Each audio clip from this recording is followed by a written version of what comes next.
Hello everyone, welcome to another video. इस वीडियो में हम करने वाले हैं द पंडित्स के लाइव मॉक 20 का एनालिसिस। अगर आपने ये मॉक अटेम्प्ट नहीं किया है, उस केस में आप हर क्वेश्चन के लिए वीडियो को पॉज करेंगे, अपना आंसर ट्राई करेंगे, फिर मेरा सोल्यूशन देखेंगे। जो नए बच्चे हैं उन्हें मैं बता दूं, द पंडित्स हर हफ्ते अपने प्लेटफॉर्म पे एक लाइव मॉक सारे स्टूडेंट्स के लिए फ्री रखता है। 30,000 से भी ज्यादा बच्चे उसे अटेम्प्ट करते हैं। बहुत अच्छा सवाल का लेवल होता है, बहुत अच्छा कॉम्पिटिटिव इन्वायरमेंट होता है। आपको जरूर अटेम्प्ट करना चाहिए ये मॉक। मैं शुरू कर रहा हूं एनालिसिस। मैं इंग्लिश पार्ट का एनालिसिस कर रहा हूं। 25 सवाल जो आए थे। Question number 1, the following sentence has been split into 4 segments. एक सेंटेंस है, 4 पार्ट्स में डिवाइडेड है। आपसे पूछा जा रहा है कौन से पार्ट में एरर है, उसे ढूंढकर निकालिए। ठीक है। सवाल है, each and every student of this class are demanding a separate batch. बहुत ही सेपरेट बेंच। बहुत ही ज्यादा सिंपल सवाल है ये, कई बार आपने पढ़ा होगा, आपको रटा होगा ये रूल। किसी भी जगह पे अगर हम ईच का यूज करें या एवरी का यूज करें separately, for example each student या एवरी स्टूडेंट, या अगर हम दोनों को कलेक्टिवली ईच एंड एवरी करके भी यूज करें, तो ये हमेशा सिंगुलर फॉर्मेशन बनाते हैं। विच मीन्स ये सवाल सिंटेक्स चैप्टर का था। Singular subject, singular verb, plural subject, plural verb. बहुत ही सिंपल सवाल है। So each and every student लिखा था, सिंगुलर है पूरा का पूरा हमारा सब्जेक्ट, तो हमारा जो वर्ब होगा वो भी क्या होना चाहिए, सिंगुलर। चेक कर लेते हैं। लिखा है of this class, of preposition है, उसके लिए ऑब्जेक्ट क्लास आया है। हमारा सब्जेक्ट अभी भी ईच एंड एवरी स्टूडेंट है। आगे लिखा था आर, जो कि नहीं होना चाहिए था, एरर मिल गया है हमें। जैसा मैंने बोला, singular verb, singular subject, singular verb, तो आंसर क्या होना चाहिए, इज।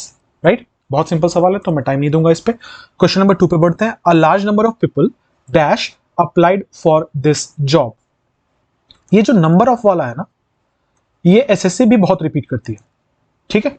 तो एक बार अगर आपको नहीं पता है तो आप नोट कर लेना इस चीज को, कि नंबर ऑफ के साथ जो फ्रेजेस बनते हैं, फॉर एग्जांपल अगर हमने बना दिया अ लार्ज नंबर ऑफ, ठीक है, या हमने बना दिया अ ह्यूज नंबर ऑफ, तो ये सारे ना प्लूरल होते हैं।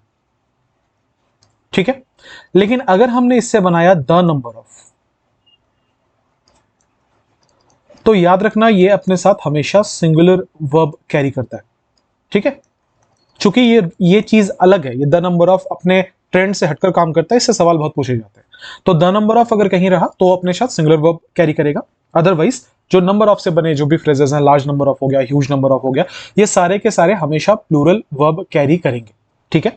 यहां क्या लिखा था, अ लार्ज नंबर ऑफ, क्या द नंबर ऑफ लिखा है? नहीं, तो सिंगुलर होने की संभावना नहीं है। आगे जो वर्ब था वो, आगे जो नाउन था इनफैक्ट वो क्या था, पीपल, जो कि प्लूरल है। इसका मतलब यहां जो हम वर्ब, जो भी हम यहां फिलअप करेंगे वो प्लूरल होना चाहिए। होना चाहिए ना। आ जाइए, हैज लिखा है, वॉज लिखा है, ये सिंगुलर है। ये दोनों तो आंसर नहीं हो सकते। अब आंसर कौन सा बचा, या तो हैव बचा या तो वर बचा। आगे वर्ब देखिएगा क्या लिखा है। ठीक है। यहां पे बड़ा अच्छा, बड़ा प्यारा कॉन्सेप्ट रिवीजन होने वाला है आपका, ध्यान से सुनना मेरी बात को। अगर मैं हैव बोलूं तो ये भी अपने बाद V3 लेगा, हाँ जी साहब लेगा। अगर मैं वर बोलूं तो ये भी अपने बाद V3 लेगा, हाँ जी बिल्कुल ले सकते हैं। दोनों में क्या कोई डिफरेंस है? हाँ जी एक डिफरेंस है। क्या डिफरेंस है? हैव के बाद आप जब V3 यूज करते हो ये एक्टिव वॉइस में होता है, जबकि वर के बाद जब आप V3 यूज करते हो, क्योंकि वर बी फैमिली का एक पार्ट है, is, am, are, was, were, be, been, being, मैंने बहुत बार पढ़ाया है आपको, तो ये पैसिव वॉइस बन जाएगा। पैसिव वॉइस बनने का क्या मतलब होता है? इसका मतलब होता है कि जिसको भी आपने सब्जेक्ट माना है वो रिसीवर ऑफ द एक्शन होना चाहिए, डूअर ऑफ द एक्शन नहीं। कहने का मतलब यह है कि वो काम करेगा नहीं, उसके ऊपर काम होगा। अब जरा चेक कर लेते हैं। 1 मिनट के लिए मान के चलो हमने यहां पे वर बिठा दिया। ठीक है। क्या होना चाहिए, a large number of people were applied for this job. हमारा सब्जेक्ट क्या था? हमारा सब्जेक्ट था पीपल। तो कहने का मतलब यह है कि लोग कुछ अप्लाई नहीं कर रहे, अगर हम पैसिव में रख रहे हैं तो लोगों को अप्लाई किया जा रहा है। तो मीनिंग यह है बहुत सारे लोगों को अप्लाई किया गया इस जॉब के लिए। क्या कोई सेंस है इस बात का, बहुत सारे लोगों को अप्लाई किया गया? नहीं। इसका मतलब यह है, ये जो पीपल हमारा सब्जेक्ट है ना, ये हमारे एक्शन का, अप्लाई एक्शन का रिसीवर नहीं हो सकता, ये डूअर होना चाहिए। लोग अप्लाई करेंगे, लोगों को अप्लाई नहीं किया जाएगा। तो इस सेंटेंस के पैसिव होने की कोई भी संभावना नहीं है, वरना अर्थ का अनर्थ हो जाएगा। तो अगर ये पैसिव नहीं हो सकता, इन दैट केस हम वर वाले को आंसर नहीं कर सकते। फिर आंसर किसे करना पड़ेगा? ऑप्शन नंबर सी को। आंसर क्या होगा? Have, a large number of people have applied for this job. Clear है? आगे बढ़े। लिखा he was working in this institute for 5 years। रटा रटाया सवाल है, बिल्कुल बहुत बार आपने पढ़ा होगा।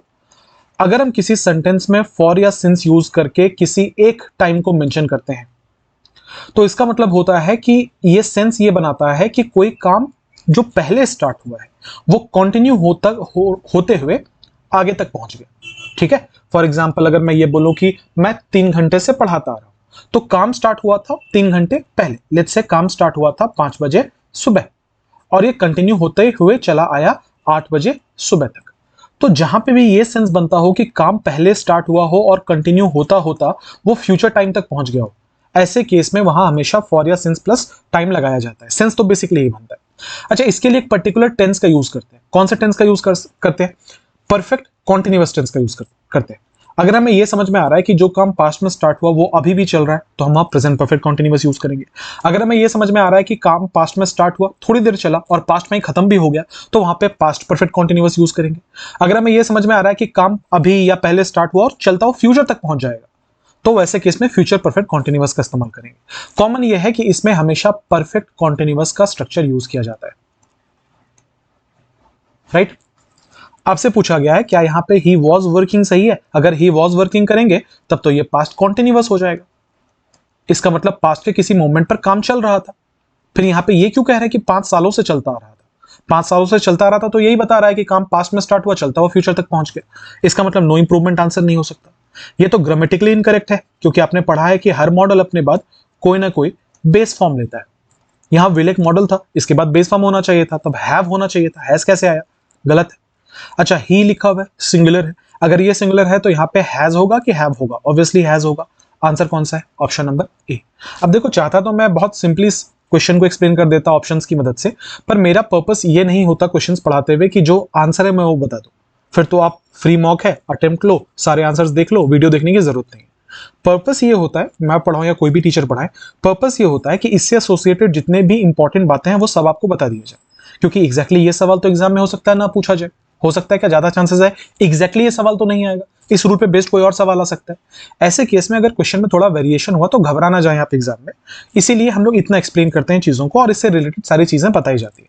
तो जब भी आप वीडियो देख रहे होगे ना, थोड़ा दिमाग खोलकर देखना, और पर्पस ये मत समझना कि इसका आंसर बताने का हमारा पर्पस है। आंसर बताने का नहीं है, उससे एसोसिएटेड जितनी इंपॉर्टेंट बातें हैं वो बताने के लिए वीडियो बनाया जाता है। ठीक है, क्वेश्चन नंबर 4 देखो। लिखा है by the time you complete the project the last day of submission had been passed. लिखा है कि जब तक आप प्रोजेक्ट को कंप्लीट करोगे, जो लास्ट डे है सबमिशन का वो पास हो चुका था, राइट? अब जहां तक मैं देख पा रहा हूं, सब में bye the time bye the time bye the time लिखा हुआ है। तो सबसे पहले मैं बाय द टाइम को थोड़ा एक्सप्लेन किया देता हूं, ये होता क्या है। देखो, बाय द टाइम का मतलब होता है उस समय तक। क्या होता है? उस समय तक। ये अक्सर जब हम सेंटेंस में यूज करते हैं तो हम ये कहना चाहते हैं कि हम दो काम का जिक्र कर रहे हैं। ध्यान से सुनना, हम दो काम का जिक्र कर रहे हैं, उसमें से एक काम खत्म हो चुका होगा या खत्म हो गया था या खत्म हो जाएगा। ये वाला सेंस है कि हम दो एक्शंस की बात कर रहे हैं, उन दोनों एक्शंस में से एक एक्शन जो है वो कंप्लीट हो जाएगा और दूसरे एक्शन के बारे में कोई बात बताई जाएगी। आमतौर पर इस सेंस में बाय द टाइम का इस्तेमाल किया जाता है। फॉर एग्जाम्पल, जब तक तुम मुझे मिलोगे मैं अपना काम खत्म कर चुका हूं। ठीक है, तो जब तक तुम मुझे मिलोगे एक काम खत्म हो जाएगा मेरा, मैं पढ़ा चुका हूंगा, एक काम खत्म हो जाएगा मेरा, मैं खाना बना चुका हूंगा, एक काम खत्म हो जाएगा। जब तक मैं स्टेशन पहुंचा ट्रेन खुल चुकी थी, जब तक मैं स्टेशन पहुंचा एक काम हो चुका था, ट्रेन खुल चुकी थी। तो ऐसे वाले सेंस में ना बाय द टाइम का इस्तेमाल आमतौर पर किया जाता है। अब इसके साथ दो प्रोमिनेंट स्ट्रक्चर्स हैं, दो कॉमन स्ट्रक्चर्स हैं। पहला, इसके बाद प्रेजेंट टेंस लगा दे, लिखने की जगह का मैं थोड़ा क्लीन कर रहा हूं। पहला स्ट्रक्चर यह है कि इसके बाद प्रेजेंट टेंस लगा दे। ठीक है, इसके बाद प्रेजेंट टेंस लगा दे। दूसरा यह है कि इसके बाद पास्ट टेंस लगा दे। ठीक है, डिटेल में समझना। For example, bye the time I reached, ये पास्ट टेंस है। By the time I reach, ये प्रेजेंट टेंस है। ठीक है, तो प्रेजेंट टेंस जब भी कहा जाएगा इसका मतलब होगा कि घटना जो है या तो अभी की बात कर रहे हैं या तो फ्यूचर की बात कर रहे हैं। तो इसके साथ प्रोबेबिलिटी है सेंटेंस के प्रेजेंट होने की या प्रोबेबिलिटी है सेंटेंस के फ्यूचर होने की। जब आप पास्ट यूज करोगे तो सेंटेंस के पास्ट होने की प्रोबेबिलिटी, जो भी मैंने एग्जांपल दिया कि जब तक मैं स्टेशन पहुंचा ट्रेन खुल चुकी थी, तो इसको कैसे लिखेंगे कि bye the time I reached the station. जब मैंने रीच्ड बोला ना, इसका मतलब यह है कि मैं जा चुका था, ये पास्ट की बात है। तो पास्ट की बात है, ऐसे केस में जब दो घटनाओं का हम जिक्र करें, जो घटना पहले हुई वो हैड लेता है। तो स्ट्रक्चर क्या बनता है कि bye the time I reached the station the train had left. अब इसको लोग याद कर लेते हैं, रट्टा मार लेते हैं कि दो बार रहा, एक बार बाय द टाइम के बाद पास्ट आया तो हैड यूज कर। अरे इतना इतना कॉमन चीज है, इसको याद करने की जरूरत ही नहीं है। आपको सिर्फ ये समझना है कि बाय द टाइम के बाद हम क्या बताना चाह रहे हैं, लॉजिकली मैं समझा रहा हूं आपको। बाय द टाइम के बाद अगर आपने प्रेजेंट बोला, for example option number A ले लेते हैं, bye the time you complete the project, जब तक तुम प्रोजेक्ट कंप्लीट करते हो। अब यहां से क्या हो सकता है, क्या मैं ये बोलूं कि सबमिशन का दिन पास हो चुका था? क्या ये हिंदी में भी सिमेट्री बना रहा है ये सेंटेंस कि जब तक तुम प्रोजेक्ट कंप्लीट करते हो डेट पास हो चुका था? नहीं, हिंदी में भी सिमेट्रिकल नहीं लग रहा और इंग्लिश में तो है ही नहीं। क्यों? क्योंकि जब आप ये कह रहे हो कि bye the time you complete the project, जब तक तुम प्रोजेक्ट कंप्लीट करते हो, यहां से दो प्रोबेबिलिटी है। लास्ट डेट ऑफ सबमिशन खत्म हो जाएगा, इन दैट केस आप फ्यूचर बोलना चाह रहे हो, या अगर आप इसको हैबिचुअल एक्शन मान रहे हो कि हर बार वो यही गलती करता है कि जब तक वो प्रोजेक्ट कंप्लीट करता है लास्ट डेट ऑफ सबमिशन निकल जाता है, तो उस केस में आप प्रेजेंट टेंस यूज करो। तो इसे मैं कैसे बोल सकता हूं? By the time you complete the project the last date of submission has already passed. ठीक है, कि जब तक तुम कंप्लीट करते हो, हमेशा की बात है, लास्ट डेट खत्म हो जाता है, हमेशा की बात है। या तो विल पास, मैं फ्यूचर बोलना चाहता हूं, विल हैव पास्ट, फ्यूचर बोलना चाहता हूं। तो मोटा मोटा बात यह है कि यहां पे बाय द टाइम के बाद आपने जो वर्ब यूज किया ना, ये डिसाइड करता है कि आगे का टेंस क्या होगा। ठीक है, अब रटने के लिए आप इसको याद कर लो कि इसके बाद फ्यूचर लगेगा, पर मैं परफेक्ट लगेगा, पर मैं फिर भी बोल रहा हूं कि रटने की जरूरत नहीं है। कॉमन सेंस लगाओगे, सिमेट्री समझोगे, लॉजिक समझोगे, तो चीजें आसान पड़ेंगी आपको। अब आ जाते हैं सवाल क्या लिखा था। By the time you complete the project the last date of submission had been passed, ये मैंने समझा दिया, यहां पे हैड नहीं हो सकता, सिमेट्री नहीं बना रहा। आगे, by the time you complete the project, जब तक आप प्रोजेक्ट कंप्लीट करते हो the last date of submission had passed, फिर से यहां हैड कैसे होगा? गलत है। By the time you complete the project the last date of submission will have passed, ये देखो किस में बनाया इसने? फ्यूचर परफेक्ट में बनाया। ठीक है, तो क्या कह रहा है कि जब तक आप कंप्लीट करोगे तब तक लास्ट डेट ऑफ सबमिशन निकल जाएगा। सेंस बन रहा है इसका। By the time you complete the project the last date of submission will be passed, will be passed. अब देखो एक और चीज यहां समझाने वाला आ गया, बढ़िया सवाल है, एक और समझाने वाली चीज है, ध्यान से सुनना। क्या लिखा हुआ है? Will be passed, right. हमने पढ़ा है कि अगर हम किसी मॉडल को यूज करें, मॉडल के बाद बी यूज करें और V3 यूज करें, तो ये पैसिव बनाता है। इसका मतलब इस वाले स्ट्रक्चर में ये पैसिव बन रहा है। अच्छा, पैसिव है, इसका मतलब जो सब्जेक्ट है वो रिसीवर ऑफ द एक्शन होगा। किसके पास होने की बात हो रही है? लास्ट डेट ऑफ सबमिशन के पास होने की बात हो रही है। अब बताओ, लास्ट डेट ऑफ सबमिशन पास हो जाएगा या लास्ट डेट ऑफ सबमिशन को पास कर दिया जाएगा? क्या डेट को पास करना किसी व्यक्ति के हाथ में है? क्या ये किसी भी डूअर के हाथ में है कि वो डेट को पास कर दे कि आज 23 तारीख है, मैं जबरन खींच के कैलेंडर को उससे 24 कर दूंगा? Is it possible? नहीं, ये हैपनिंग वर्ब है, ये खुद ब खुद होता है, जिससे आपने अगेटिव के फॉर्म में पढ़ा होगा। तो ये अगर खुद ब खुद होने वाला है तो ये तो पैसिव में लिखा ही नहीं सकता। अगर नहीं लिखा सकता, ऐसे केस में यहां पे विल बी पास हो सकता है क्या? नहीं हो सकता। आंसर कौन सा होगा? Option number C. बढ़िया सवाल था, आगे बढ़ते हैं। Ramesh built a wall to avoid soil being wash away. ऐसे फॉर्म्स मैंने पहले भी पढ़ाए हुए हैं। ठीक है, एक बार मैं जल्दी से फिर से रिवीजन आपके लिए करवा देता हूं। हमने पढ़ा था कि पार्टिसिपल के जो फॉर्म्स होते हैं वहां जहां कंफ्यूजन होता है, तो पार्टिसिपल के फॉर्म्स में पहला कंफ्यूजन होता है कि बीइंग के साथ पार्टिसिपल अगर लगा हो तो। वहां मैंने एक्सप्लेन किया था कि बीइंग प्लस V3 जो है ना, ये और कुछ नहीं है, ये पैसिव फॉर्म है। किसका पैसिव फॉर्म है? जहां पे आप V4 से पार्टिसिपल लिखते हो। तो मैं समझाऊंगा एग्जांपल से। आगे हमने ये भी पढ़ा था कि हैविंग प्लस V3 भी पार्टिसिपल का ही फॉर्म है, और हैविंग प्लस बिन प्लस V3 भी पार्टिसिपल का ही फॉर्म है। ये बस पैसिव फॉर्म है। समझाता हूं मैं क्या बोल रहा हूं। जहां पे भी आपने देख लिया कि बीइंग के बाद V3 लिखा है, for example being called by the teacher, he answered. ठीक है, कि टीचर ने उसे बुलाया, उसने जवाब दिया। Being called by the teacher, he answered. ठीक है, यहां पे हमने बीइंग के बाद V3 क्यों यूज किया? क्योंकि यहां पे आपको दिख रहा होगा कि टीचर के द्वारा एक काम किया जा रहा है। अगर मैं कॉल करने की बात करूं, क्या ये ही जो सब्जेक्ट है, इसने किसी को बुलाया है कि इसे बुलाया गया है? ऑब्वियसली टीचर के द्वारा इसे बुलाया गया है।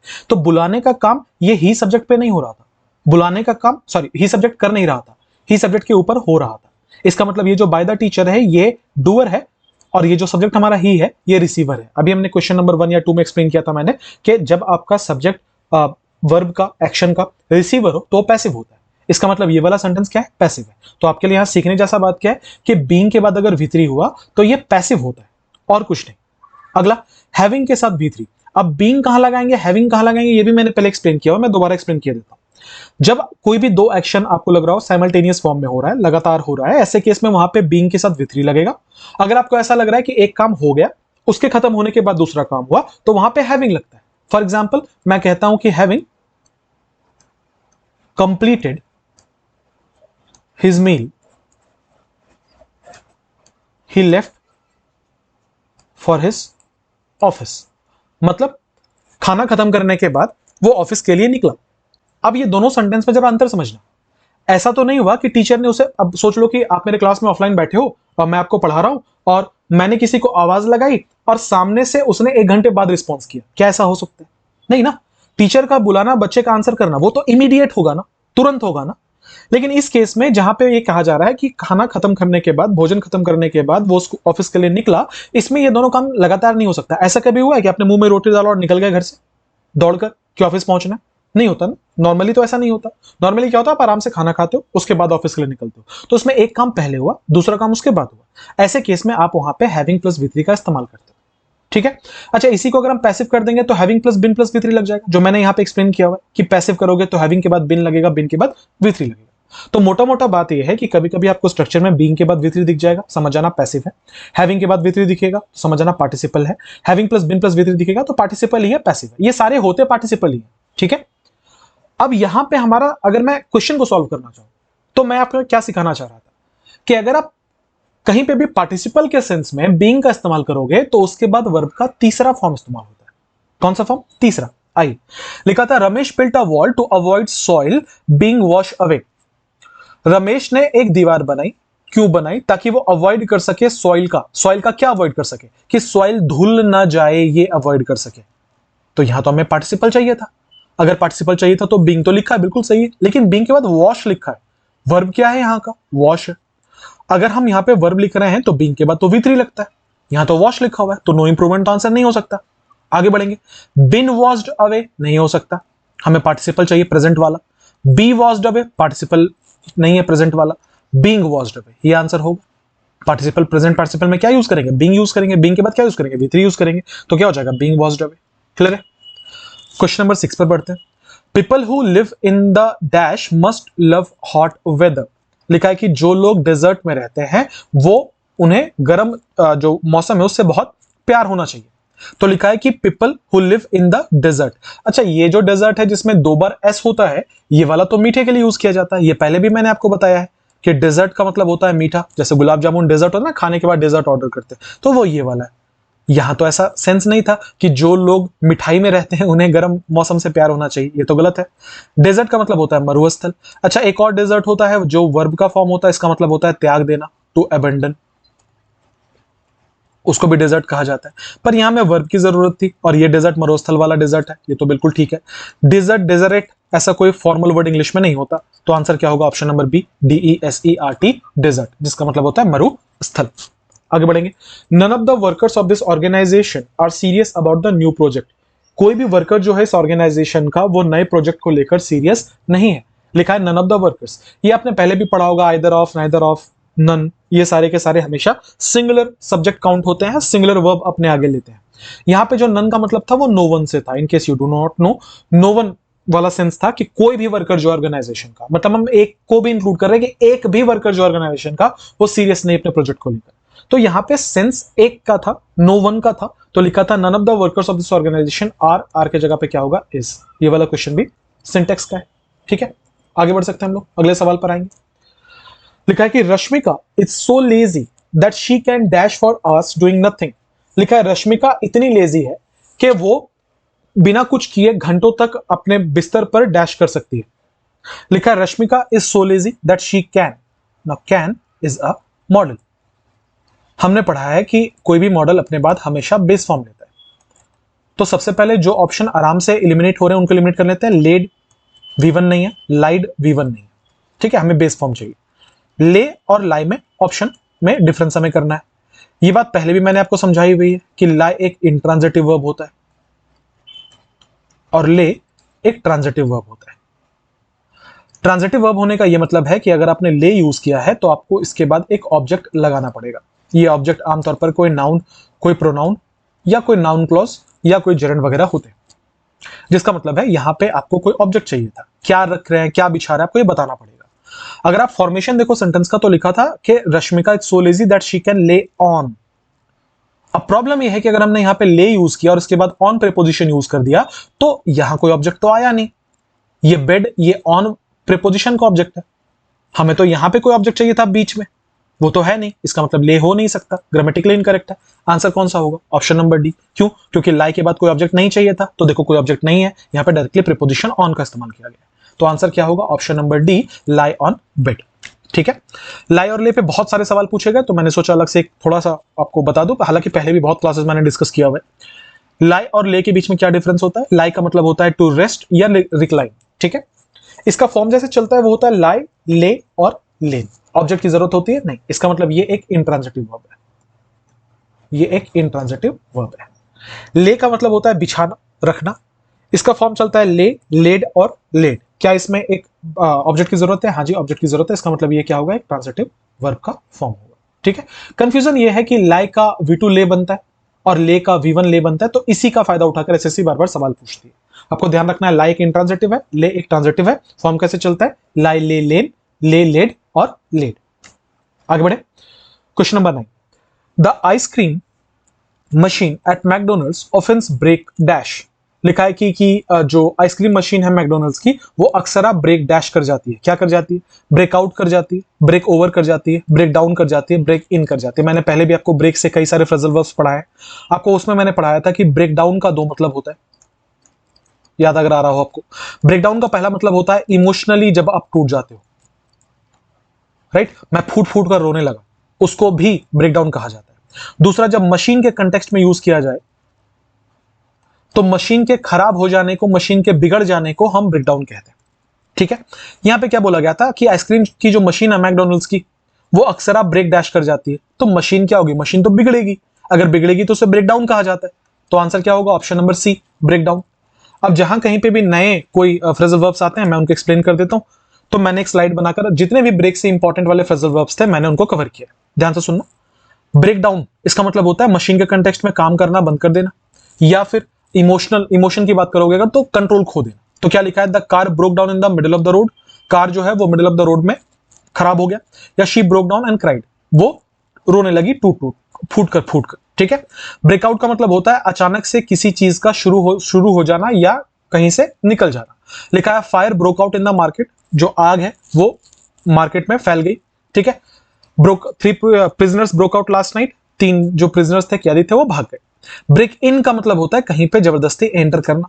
ब्रेक इनटू का मतलब होता है किसी बिल्डिंग में इलीगली घुसपैठ करना, घुसना। ठीक है, ब्रेकअप आप अच्छे से समझते होगे, बड़ा ही कैच टर्म है। ब्रेकअप का मतलब होता है किसी के साथ संबंध तोड़ देना। ब्रेक थ्रू का मतलब होता है कि किसी परिस्थिति को पार कर जाना, किसी मुश्किल को पार कर जाना, या फिर जिस सेंस में ज्यादा यूज किया जाता है, कोई डिस्कवरी निकाल लेना, उसको ब्रेक थ्रू मूवमेंट कहा जाता है। आपने सुना होगा बहुत बार कि ये साइंटिस्ट का ब्रेक थ्रू मूवमेंट था, जिसमें उन्हें कुछ नया पता चला। तो कुछ नया पता चलने को भी ब्रेक थ्रू कहा जाता है।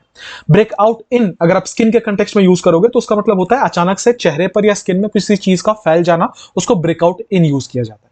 ठीक है, ये सारे फ्रेजल वर्ब्स घुमा घुमा के आपसे एग्जाम में पूछे जाते हैं।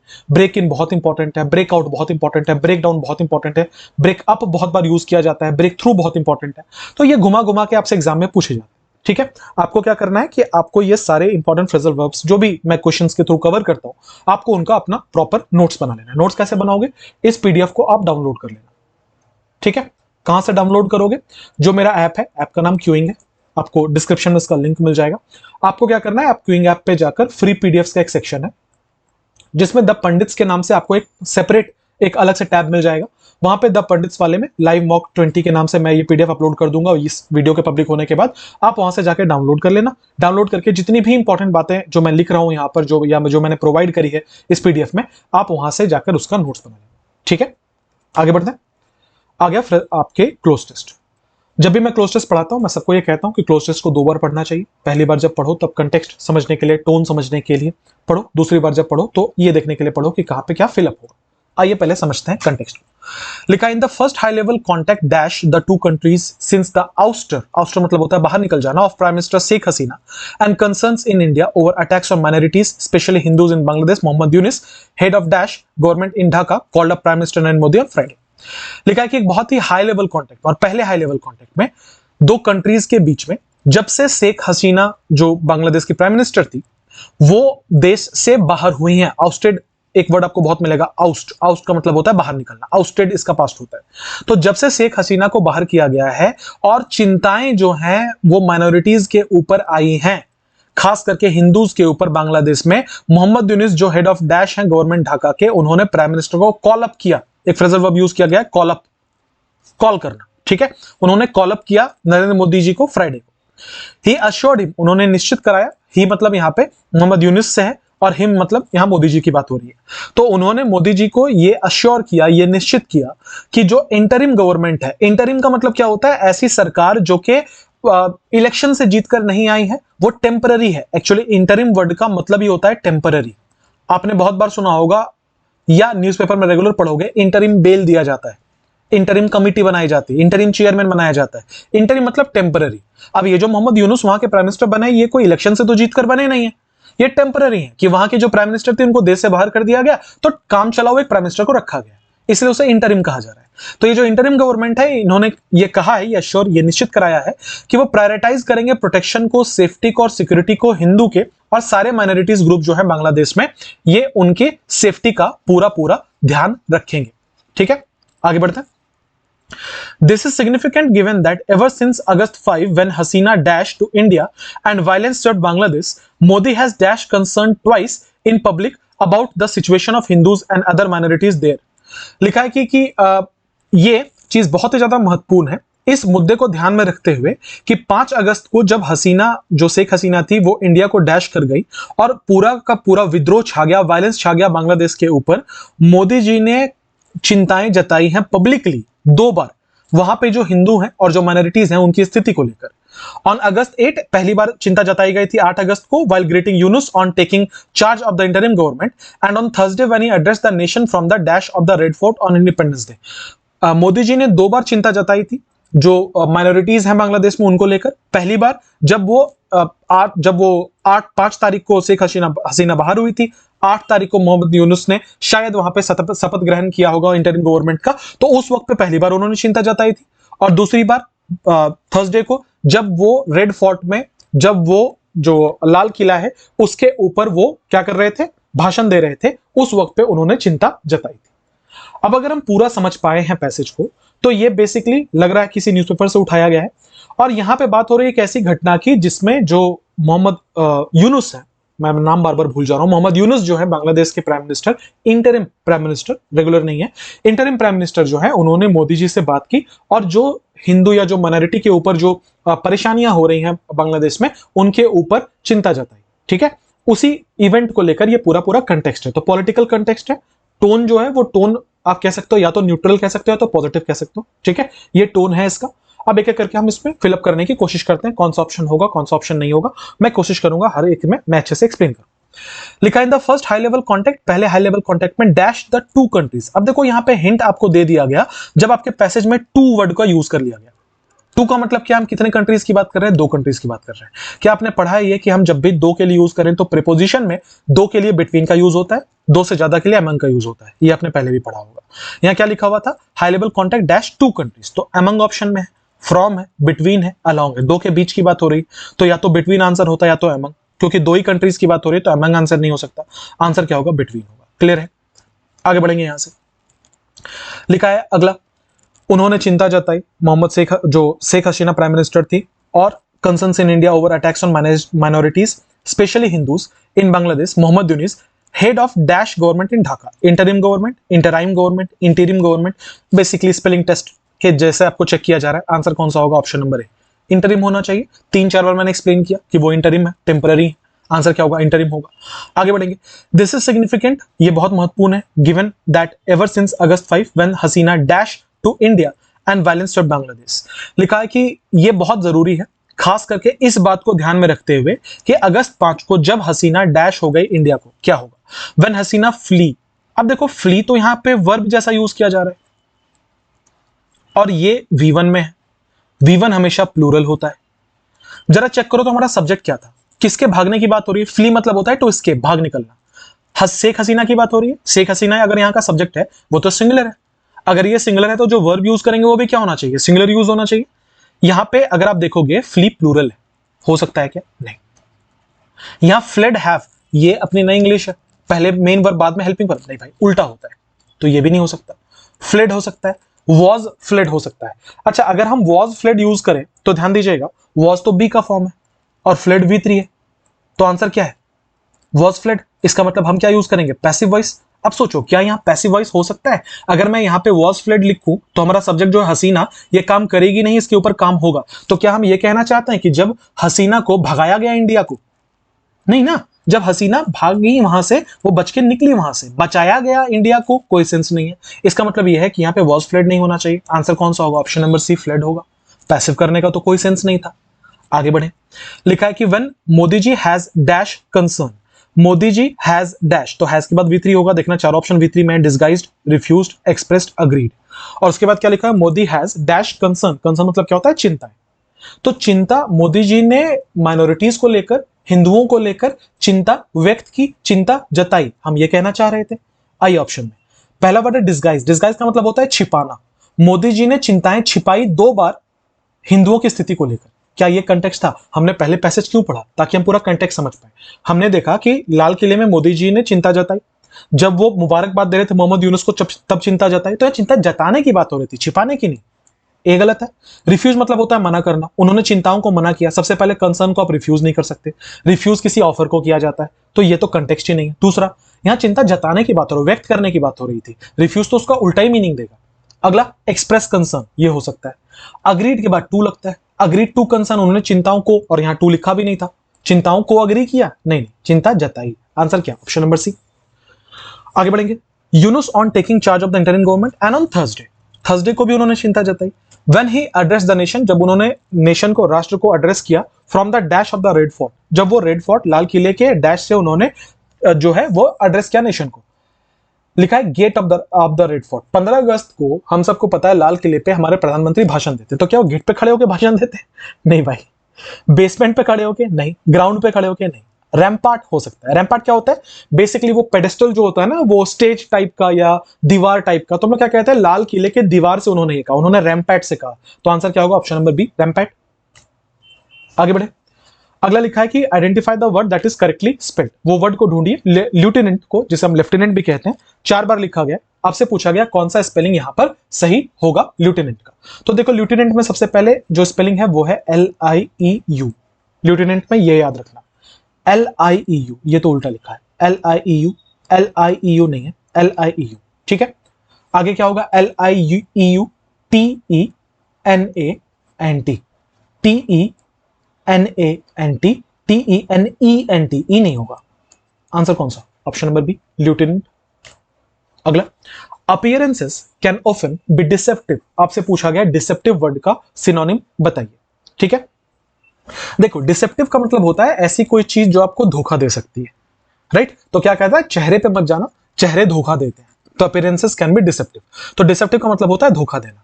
क्लियर है? हमसे सिनोनिम पूछा गया, तो धोखा वाला कोई वर्ड होना चाहिए। आ जाइए, पहला वर्ड है स्ट्रेट फॉरवर्ड। एक ऐसा व्यक्ति जो सीधे सीधी बात करे, तो ये तो इसका एंटोनिम हो जाएगा। हमसे तो सिनोनिम पूछा गया ना, सिनोनिम पूछा गया, तो ये आंसर नहीं हो सकता। रिलायबल, भरोसेमंद, ये अगेन एंटोनिम हो जाएगा, गलत है। फ्रॉडुलेंट, धोखेबाज, ये हो सकता है। लैकाडेसिकल, लैकाडेसिकल का मतलब होता है लेजी, तो ये क्या लैकाडेसिकल हो जाएगा? नहीं, लेजी तो नहीं हो सकता। आंसर कौन सा होगा? Option number C. आइए, अब अलग अलग स्लाइड्स हैं, मैं जरा पानी पी लूंगा, गला सूख रहा है, 1 मिनट रुकना।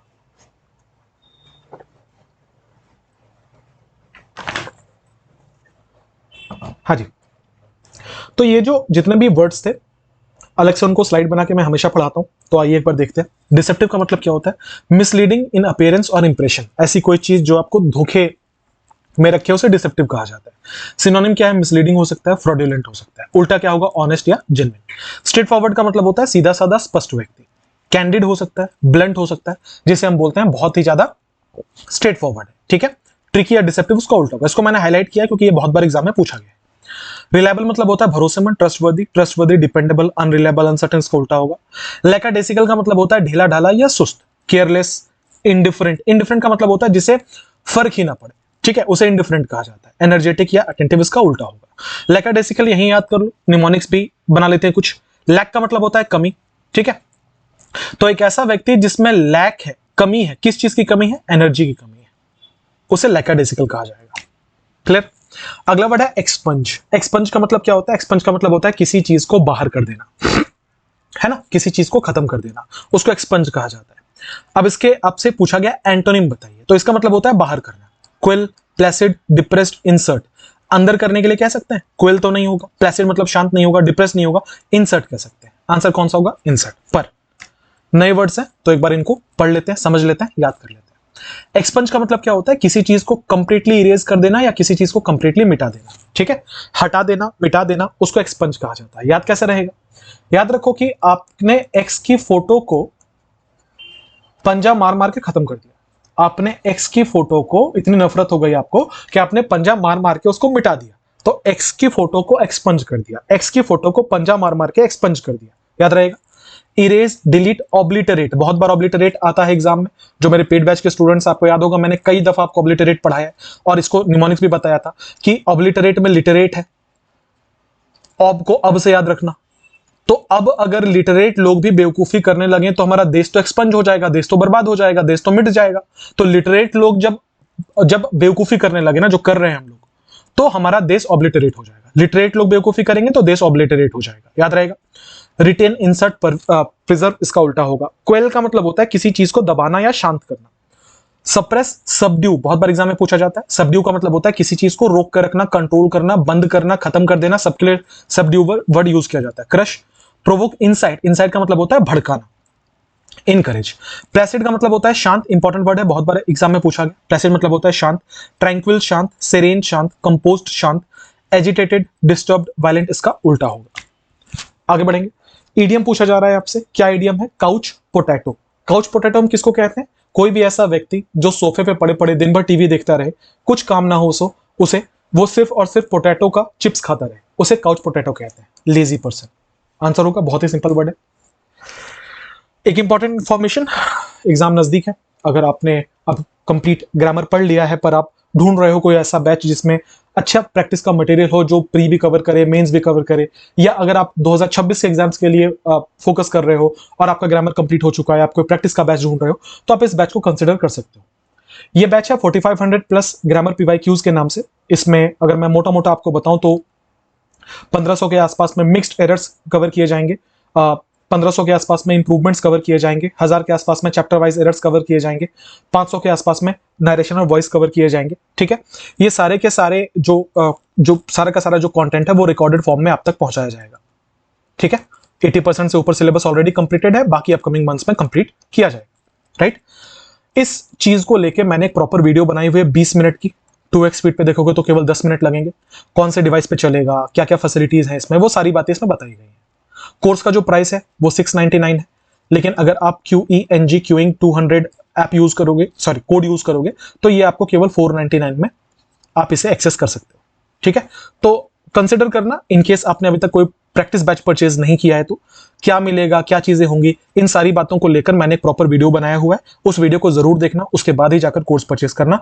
लिमिटेड डिवाइस पे चलता है, किस पे चलता है, नहीं चलता, वो सारी बातें उसमें कवर की हुई है। इसे परचेज करने का डायरेक्ट लिंक, मेरे ऐप का लिंक, टेलीग्राम का लिंक, वो सब कुछ डिस्क्रिप्शन में मिल जाएगा। जिस वीडियो की मैं बात कर रहा हूं उस वीडियो का लिंक वो भी आपको डिस्क्रिप्शन में मिल जाएगा। ठीक है, तो डिस्क्रिप्शन में जाना, video install, sorry app install करना, वो वीडियो जरूर देख लेना, उसके बाद कोर्स परचेज करना अगर करना चाहो तो। क्वेश्चन नंबर 19 पे बढ़ते हैं। आपसे सिनोनिम पूछा गया, कौन से वर्ड का?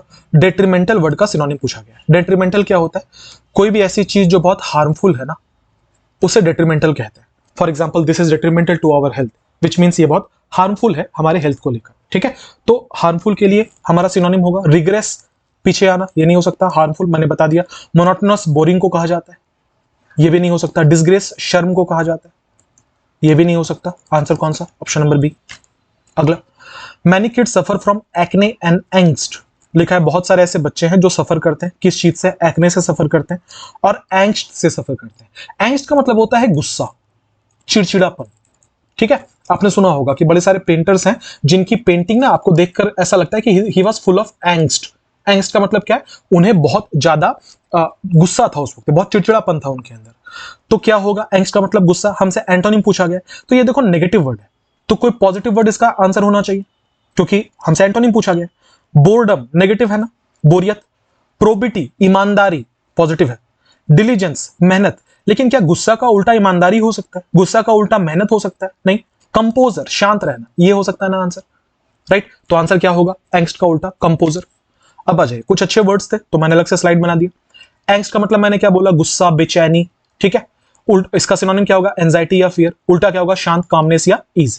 प्रोबिटी का मतलब होता है ईमानदारी, the quality of having moral principles और ऑनेस्टी, ईमानदारी। इंटेग्रिटी, ईमानदारी। ऑनेस्टी, ईमानदारी। उल्टा क्या है? डिसऑनेस्टी या करप्शन, बेईमानी। डिलीजेंस क्या होता है? लगातार मेहनत करना, परिश्रम करना। सिनोनिम हार्ड वर्क, परसिवरेंस, लगातार प्रयास करना किसी चीज को लेके। लेजीनेस या नेग्लिजेंस उसका उल्टा होगा। ठीक है, परसिवरेंस की स्पेलिंग ध्यान रखना, PERSEVERANCE। ये बहुत बार स्पेलिंग मिस्टेक में पूछा जाता है, बार बार लिखना, स्पेलिंग याद रहेगा। ठीक है, आगे बढ़ते हैं। A large body of water with many islands. ठीक है, एक ऐसी बॉडी वो ऑफ वाटर जिसमें बहुत सारे आइलैंड्स हो, मतलब बेसिकली कोई समंदर टाइप का जिसमें बहुत सारे आइलैंड्स, उसे क्या कहते हैं? उसे हिंटरलैंड कहते हैं, आर्पिलागो कहते हैं, इस्थमस कहते हैं, अरेना कहते हैं। ठीक है, जो पेड बैच के स्टूडेंट्स होंगे याद होगा आपको, मैंने आर्पिलागो आपको पढ़ाया था। आर्पिलागो का मतलब होता है कोई भी ऐसा वाटर बॉडी जिसमें बहुत सारे आइलैंड्स हो। लेकिन कुछ नए वर्ड्स थे तो उनको लेकर मैंने अलग से स्लाइड बना दिया। हिंटरलैंड समझते हैं पहले। हिंटरलैंड हम कहते हैं बहुत ही पिछड़े इलाके को, a remote or less developed area away from the coast or urban centres. जो शहर से, गांव से बहुत दूर हो, बहुत पिछड़ा इलाका हो, उसे हिंटरलैंड कहा जाता है। ठीक है, आर्पिलागो भी एक्सप्लेन किया, एक ग्रुप ऑफ या चेन ऑफ आइलैंड्स। एस्थमस कहते हैं हम उस जमीन के टुकड़े को जो दो बड़े बड़े एरियाज को जोड़ता है। A narrow strip of land connecting to larger land areas with water on both sides, उसे हम एस्थमस कहते हैं। ठीक है, अरेना कहा जाता है अखाड़ा को। दंगल देखा है ना, दंगल में अखाड़ा था ना, तो उसे अरेना कहा जाता है, याद रहेगा। आगे बढ़े। The candidate's opponents are busy looking for chinks in his armour. Again जो पेड बैच के स्टूडेंट्स हैं याद होगा, 3-4 बार हमने पढ़ा है। Chinks in his armour, chink का मतलब क्या होता है? चिंक का मतलब होता है दरार। आर्मर मतलब होता है वो, आपने देखोगे ना जब कोई तलवारबाजी करता है तो हाथ में एक आर्मर रखता है, ढाल हम जिसे कहते हैं। तो किसी के ढाल में, विच मीन्स किसी के डिफेंस में, किसी के प्लानिंग में कहीं ना कहीं कोई कमी तो होगी, तो उसे उसका चिंक्स इन द आर्मर कहा जाता है। जैसे आपने देखा होगा कि अक्सरा जो बीजेपी है वो कांग्रेस के किसी स्कीम के ऊपर कुछ ऐसी चीज निकालती है कि क्या कमियां हैं। कांग्रेस वाले जो हैं वो अक्सर कमियां निकालते हैं बीजेपी के किसी स्कीम में। What are they trying to do? They are trying to find chinks in their armours, which means सामने वाले के का जो डिफेंस है, सामने वाले की जो प्लानिंग है, उसमें क्या कमी है उसे निकालने की कोशिश करते हैं। उन कमियों को चिंक्स इन द आर्मर कहा जाता है। ठीक है, जैसे आपकी तैयारी बहुत अच्छी है लेकिन आप जीएस में वीक हो, तो जो आपके अपोनेंट्स होंगे they will find the chink in your armour कि आपका जीएस वीक है। याद हो गया? आ जाइए। ओल्ड फैशन यूजलेस वेपन नहीं हो सकता। Chance to interrupt while speaking नहीं हो सकता। Weakness that can be taken advantage of, ये आंसर होगा ना, किसी की कमजोरी जिसका फायदा उठाया जा सकता है। अगला, the art of effective speaking, अच्छा बोलने की कला को क्या कहते हैं? ये हमने कई बार पढ़ा है कि वो बहुत इलोक्वेंट है, इलैक्वेशन कहा जाता है। जो बहुत अच्छा बोलता है ना उसको इलैक्वेंट कहा जाता है। ठीक है, इसके लिए हमने एक ईडियम पढ़ा है, गिफ्ट ऑफ द गैब, अच्छा बोलने की कला। तो इलोक्वेशन हो सकता है क्या? हो सकता है, बिल्कुल। आंसर क्या होगा? इलोक्वेशन। लेकिन चारों बड़े अच्छे वर्ड्स थे और बहुत बार एग्जाम में पूछे गए, तो मैंने अलग से सबके लिए स्लाइड बना दिया है। इलोक्वेशन क्या होता है? अच्छा बोलने की कला, the skill of clear and expressive speech specially in public speaking, अच्छा भाषण देना, अच्छा बोलने की कला। सिनोनिम क्या है? ओरेटरी या आर्टिकुलेशन। आर्टिकुलेशन मतलब होता है अच्छा बोलने की कला। उल्टा क्या होगा? मम्बलिंग, जो समझ ही ना आए। इन आर्टिकुलेटनेस, आप ठीक से एक्सप्रेस नहीं कर पा रहे अपनी बातों को। गैरुलस, बहुत बार पूछा गया है। Excessively talkative often about trivial matters, बहुत बातोनी, बहुत बकैती करने वाला इंसान गैरुलस कहलाता है। क्या सिनोनिम है? टॉकेटिव, चैटी या वर्बोस। वर्बोस हम किसे कहते हैं भाई? वर्बोस हम कहते हैं कोई भी ऐसा व्यक्ति जो बहुत ज्यादा बात करता है। एंटोनिम क्या होगा? रिजर्व, क्वाइट या रिटिसेंट। रिटिसेंट का मतलब होता है कम बोलने वाला व्यक्ति, जो बहुत कम बात करता हो उसे हम रिटिसेंट कहते हैं। ठीक है। गलिबल क्या होता है? कोई भी ऐसा व्यक्ति जिसे बहुत आसानी से धोखा दिया जा सके। नाइव, मैं हाईलाइट करना भूल गया, ये बड़ा इंपॉर्टेंट वर्ड है नाइव। नाइव का मतलब होता है नौसिखवा, किसी भी चीज में जो बहुत नया नया हो, अमेचर जिसे कहते हैं। अनसस्पेक्टिंग, उल्टा क्या होगा? सस्पिशियस है। स्केप्टिकल, स्केप्टिकल का मतलब होता है जो दूसरों पर बहुत ज्यादा शक करता है। टी टॉटलर, बहुत बार एग्जाम में पूछा गया। टी टॉटलर मतलब होता है एक ऐसा व्यक्ति जो शराब नहीं पीता, उसको टी टॉटलर कहते हैं। उल्टा क्या होता है? एल्कोहलिक। आ जाइए, अगला सवाल है वॉइस का। क्या लिखा है? Do not inform the police about the robbery. अच्छा, ये वाला एक इंपेरेटिव सेंटेंस है ना। हम कैसे पहचानते हैं किसी भी इंपेरेटिव सेंटेंस को? वो किसी ना किसी मेन वर्ब से स्टार्ट होता है, या अगर वो एक नेगेटिव कमांड है तो वो हेल्पिंग वर्ब से, डू नॉट से स्टार्ट होता है। तो क्या लिखा है? Do not inform the police about the robbery. Police को इन्फॉर्म मत करना रॉबरी के बारे में। इंपेरेटिव सेंटेंस को हम कैसे बना सकते हैं? अगर वो एक एडवाइस है तो शुड भी लगेगा, अगर वो रिक्वेस्ट है तो यू आर रिक्वेस्टेड टू लगेगा, अगर वो कोई ऑर्डर है या कमांड है तो लेट से स्टार्ट होगा।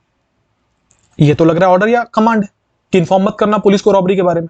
क्या लिखा है, the police do not be informed, ये तो कोई फॉर्म ही नहीं है, ग्रामेटिकली इनकरेक्ट है, डू नॉट बी इन्फॉर्म्ड नहीं हो सकता। Let not the police be informed, let plus be plus V3 हो सकता है। Let the police be not informed, इसका फॉर्म गलत है, क्यों, बी नॉट नहीं होता, नॉट बी इन्फॉर्म्ड होता है, तो ये ग्रामेटिकली इनकरेक्ट है। The police not need, not need नहीं होता, नीड नॉट होता है।